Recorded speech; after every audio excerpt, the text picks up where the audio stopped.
எல்லோருக்கும் வணக்கம். Welcome to Kamala சமையலறை. இன்னைக்கு நம்ம ரொம்ப டேஸ்டியான ஹெல்தியான சிவப்பு அவல் கேசரி எப்படி செய்யறதுன்னு பார்க்கலாம். இந்த சிவப்பு அவல் ரொம்பவே ஹெல்தியானது. இந்த சிவப்பு அவல் பார்த்தீங்கன்னா சிவப்பு அரிசியிலேருந்து எடுக்கிறது. அதனால இது ஹெல்த்துக்கு ரொம்பவே நல்லதுன்னு ஆயுர்வேதிக்லே சொல்லியிருக்காங்க. இது ஹார்ட் பேஷண்ட் அப்புறம் மெமரி கம்மியாக இருக்கிறவங்க எல்லாரும் இதை எடுத்துக்கலாம். இப்போ நம்ம இதில் கேசரி எப்படி செய்யறதுன்னு பார்க்கலாம். நான் இப்போ 1 கப் அவல் எடுத்திருக்கேன். அதை நம்ம ஒரு மிக்சி ஜாரில் சேர்த்து அரைச்சி எடுத்துக்கலாம். ரொம்ப ஃபைன் பவுடராக அரைக்க வேணாம், கொஞ்சம் கொரன்னு அரைச்சி எடுத்துக்கலாம். பார்த்தீங்கன்னா இந்த மாதிரி கொரன்னு இருக்கணும். பார்த்தீங்கன்னா இப்படி இருக்குது. இப்போ நம்ம இதை சைடாக எடுத்து வச்சுக்கலாம். இப்போ ஒரு கடாயில் 2 டீஸ்பூன் நெய் எடுத்திருக்கேன். அதில் கொஞ்சமாக முந்திரி பருப்பு சேர்த்து நம்ம அதை ப்ரௌன் ஆகிற வரைக்கும் வறுத்து எடுத்துக்கலாம். உங்களுக்கு எந்த நட்ஸ் வேணாலும் நீங்கள் சேர்த்துக்கோங்க. நான் இன்னைக்கு முந்திரி பருப்பு மட்டும் எடுத்திருக்கேன்.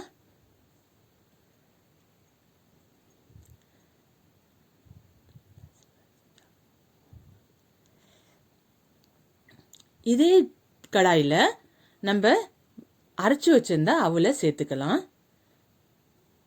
பார்த்தீங்கன்னா எப்படி கொரன்னு இருக்கு. இதை நம்ம நல்லா வறுக்கணும். எப்படி ஒரு 5 to 8 மினிட்ஸ் இதை நல்லா வருங்க. கொஞ்சம் ப்ரௌன் கலராக வரணும். அதோட பச்சை வாசனை அதெல்லாம் போன பிறகு நம்ம இதில் தண்ணி சேர்த்துக்கலாம். அது வரைக்கும் நல்லா இதை வறுக்கணும்.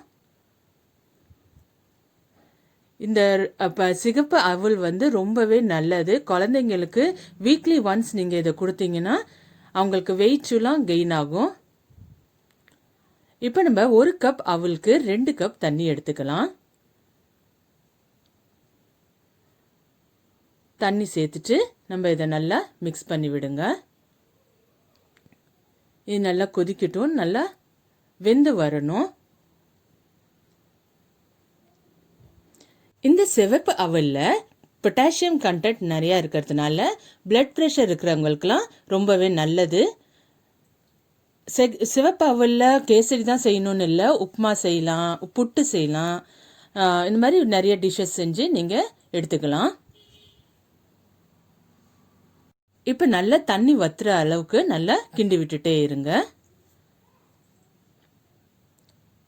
நீங்கள் கொஞ்சோண்டு கையில் எடுத்து ப்ரெஸ் பண்ணி பார்த்தீங்கன்னா அது சாஃப்டாக இருக்கணும்.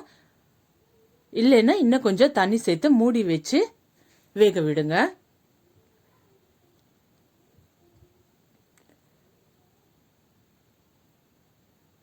இப்போ பார்த்தீங்கன்னா அது 1 கப் போட்டாலே கொஞ்சம் நிறையா வந்துடும். அதனால் உங்களுக்கு பார்த்து சேர்த்துக்கோங்க. இப்போ பார்த்தீங்கன்னா கையில் எடுத்து ப்ரெஸ் பண்ணி பார்த்தீங்கன்னா சாஃப்டாக இருக்கும். சாஃப்டாக இருந்ததுன்னா அவல் வெந்துட்டு.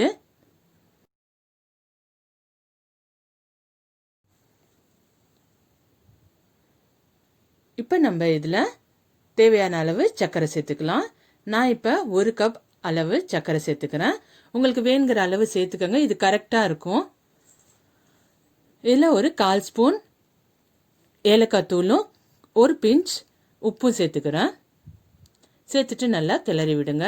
இது சர்க்கரை நான் கரெக்டான அளவு தான் இருக்கும். உங்களுக்கு இன்னும் கொஞ்சம் வேணும்னா டேஸ்ட் பார்த்துட்டு இன்னும் கொஞ்சம் சேர்த்துக்கோங்க. பார்த்தீங்கன்னா சர்க்கரை நல்லா மெல்ட் ஆகுது. இந்த மாதிரி மெல்ட் ஆகி வருது. இப்போ நம்ம இதை நல்லா மிக்ஸ் பண்ணி விட்டுட்டே இருக்கணும். இப்போ நம்ம இதில் வறுத்து வச்சுருந்தா முந்திரி பருப்பை சேர்த்துக்கலாம். உங்களுக்கு எந்த நட்ஸ் வேணுமோ சேர்த்துக்கோங்க.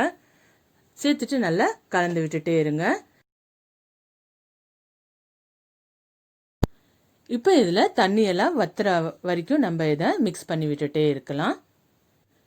இந்த ரெசிபியை நீங்களும் ட்ரை பண்ணி பார்த்துட்டு எப்படி வந்ததுன்னு உங்கள் ஃபீட்பேக்கை கமெண்ட் செக்ஷனில் சொல்லுங்கள். உங்களுக்கு ஏதாவது டவுட்னாலும் இந்த கமெண்ட் செக்ஷனில் கேட்கலாம். பார்த்தீங்கன்னா இந்த மாதிரி இருக்கும். இப்போ நம்ம தண்ணியெல்லாம் வற்றி நல்லா வந்துட்டு பேன்லேயும் ஒட்டு இல்லை பாருங்கள்.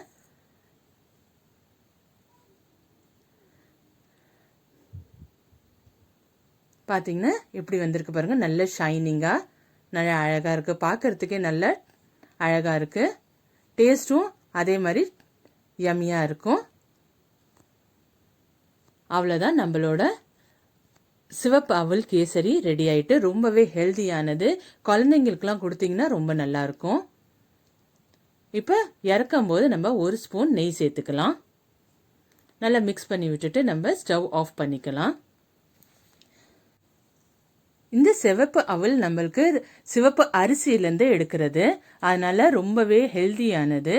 சிவப்பு அரிசி நம்மளுக்கு எவ்வளோ நல்லதோ அதோட பல மடங்கு இது ரொம்ப நல்லது. இது அவ்வளோதான், நம்ம இந்த கேசரியை இப்போ சர்வ் பண்ணிக்கலாம். உங்களுக்கு இந்த ரெசிபி பிடிச்சிருக்கும்னு நினைக்கிறேன். பிடிச்சிருந்ததுன்னா லைக் பண்ணுங்கள், உங்கள் ஃபேமிலி அண்ட் ஃப்ரெண்ட்ஸோட ஷேர் பண்ணுங்கள், மறக்காமல் சப்ஸ்கிரைப் பண்ணுங்கள். இந்த சிவப்பு அவலில் சுண்ணாம்பு சத்து நிறைய இருக்கிறதுனால இதில் சிவப்பு அரிசியோட இது ரொம்பவே நல்லதுன்னு சொல்கிறாங்க.